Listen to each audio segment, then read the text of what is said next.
Ready to go. Okay. Good morning, everybody, and welcome back. Today we're replacing the entire fuel system on a Poulan Wood Shark chainsaw. It's pretty much a mess. It's been sitting outside for a long time. So let's get started. Now I left the cover off from when I checked the cylinder on this one. Figured I'd make it a little bit faster for us. Oh, are you the money? Yes, you are. So let's get the carburetor off and see what we've got. I'm not expecting good things on this one.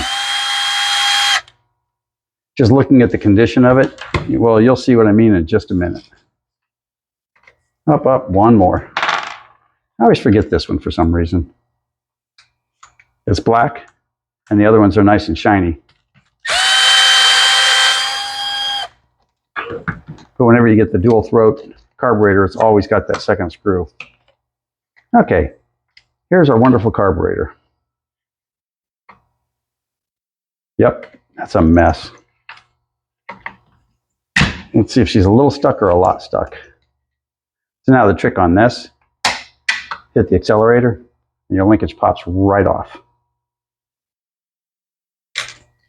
I'll go ahead and pull it up.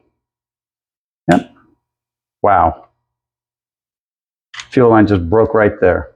So we're going to go ahead and replace this carburetor, even though it looks nice, only because I know this thing hasn't run forever. It's a Zama carburetor. Can't quite read the number. I'll give you that later. And we're going to go ahead and put new fuel lines on it and a new primer bulb while we're at it. Let's take a look at the primer bulb since we're right here. Up. Primer bulbs are super easy to replace on these. I'll see a lot of people let them sit for a long time and then say, oh, it just needs a new primer bulb. It never just needs a new primer bulb. Never, never, never. Oh, did we forget one? Yes, we did.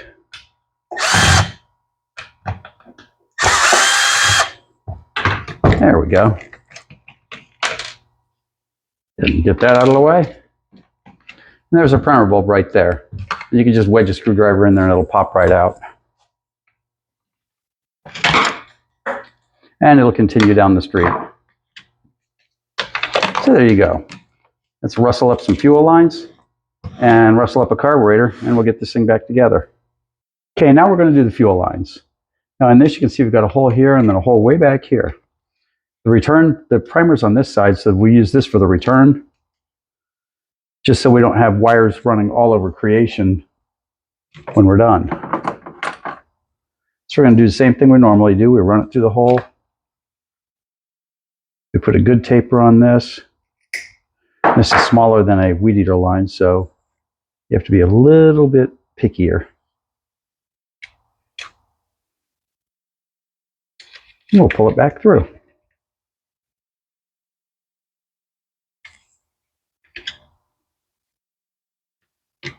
Okay. And it feels nice and snug. When it feels nice and snug like that, you know it's the right one. If you don't fit the hole well, if it's easy to pull through, you've got the wrong one, and it's going to be a leaker later. And as some of you might know, I sell these after I'm done working on them. I don't want one to come back because I didn't do a good job. Okay, we'll cut you right about here for now. A little bit long, but we'll want the slack later. Now we're going to go over to the second hole, which is way over here. And most of the chainsaw bodies are the same. So if you got your gas tank hole right here on the side, I don't care what the sticker says, what brand it is, this is pretty much how you're going to do it.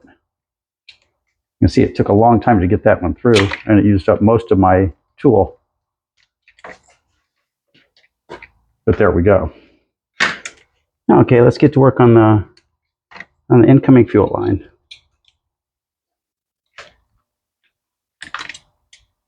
Feeding this little wire through can be a little bit of a pain in the neck on the far side. But if you take your time and you be patient, there we go. We're going to taper our fuel line, get it ready to go. Looks good.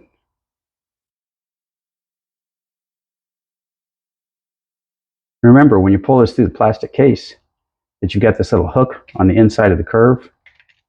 So you want to curve it away the other direction so that that little hook doesn't catch on anything.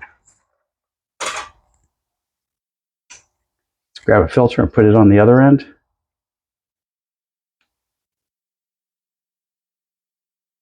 That way you don't have to fish around inside while you're doing your filter. Okay, come on, buddy.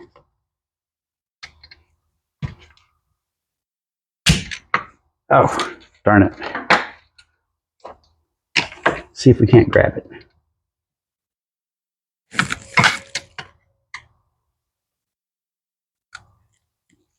And there we go.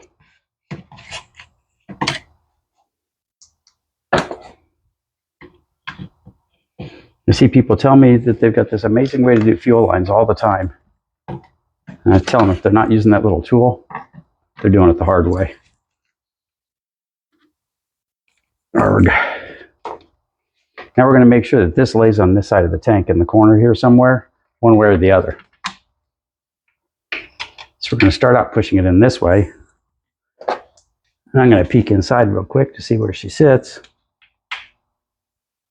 I don't care about having a loop in the line as long as it's where it wants to naturally be. She's close, but that's not what I want. We're going to pull a little, check it, pull a little, check it. Oh, it's almost there.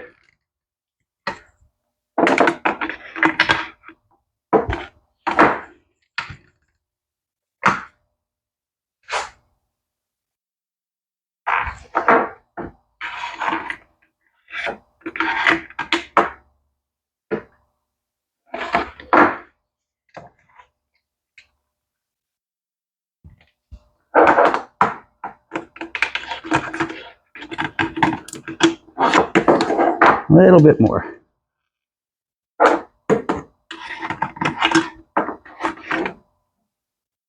And there we go. Let me let you take a look at what we just did.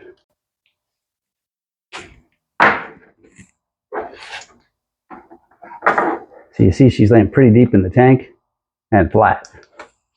And that's what you're looking for.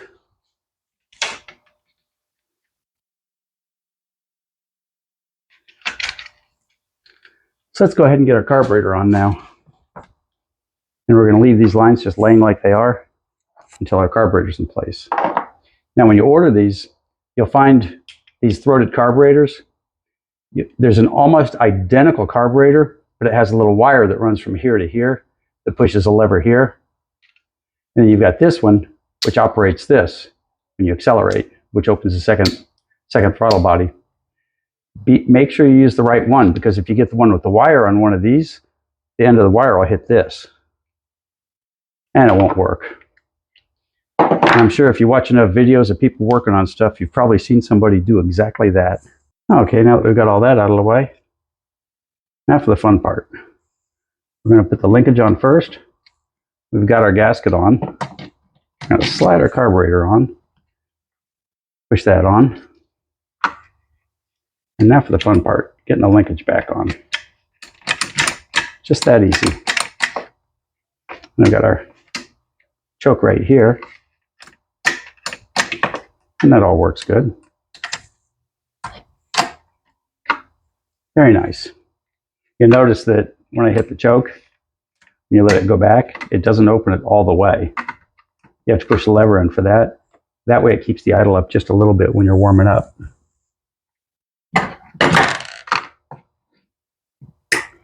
Okay, let's cut the fuel line and get her attached on the carb. Da-da-dee. Da-da-da-da. Oh.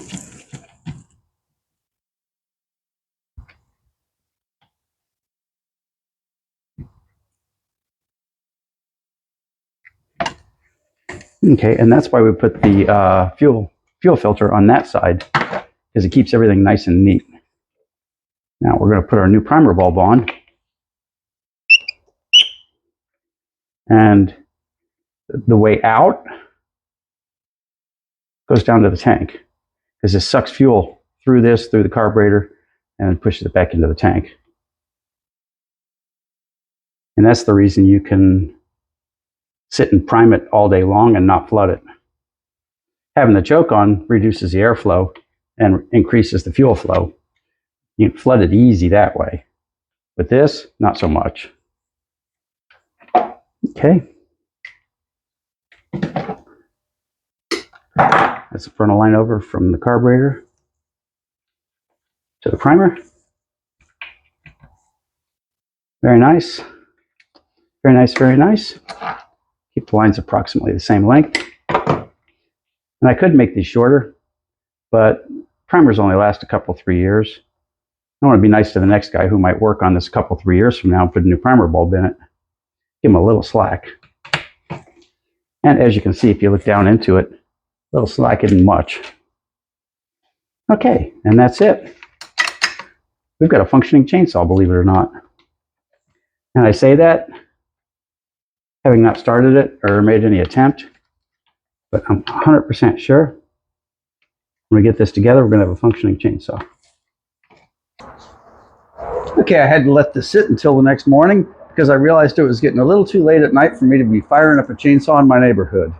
But let's give her a run. First thing we're going to do is primer up.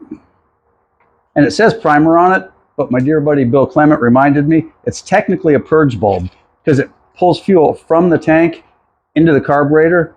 And then when you hit this, what you're actually doing is pushing gas back into the carburetor. It's sucking through the carburetor.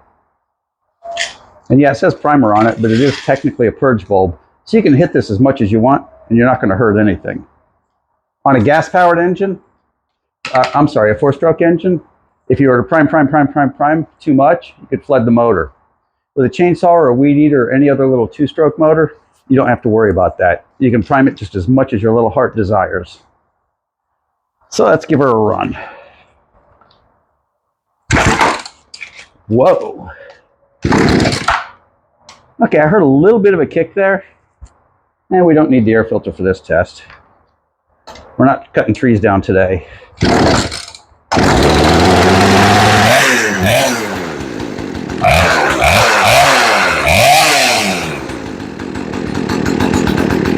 You sound pretty good.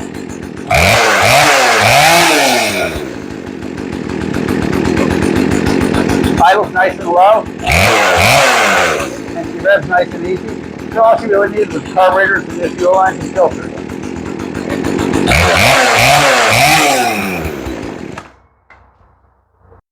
That one came out pretty good with no adjustment at all. But when you put a new carburetor on a motor, especially a little 2-stroke, you'll probably have to adjust it to get it just right. Now always remember, on all 2-stroke motors, the little screw closest to the engine is the L screw, and that's always for idle. The H screw, which is the one farthest from the engine, is for high end. So if you rev it and it just won't rev up and it goes bap, bap, bap, bap, bap before it revs up, that means your H screw needs adjusted. And you can literally hold the trigger and turn it slowly, and you hear the difference in the way it revs. And when you hear it rev all the way to the top, you know you got it right. Okay, well, thanks for watching, and we'll see you next time.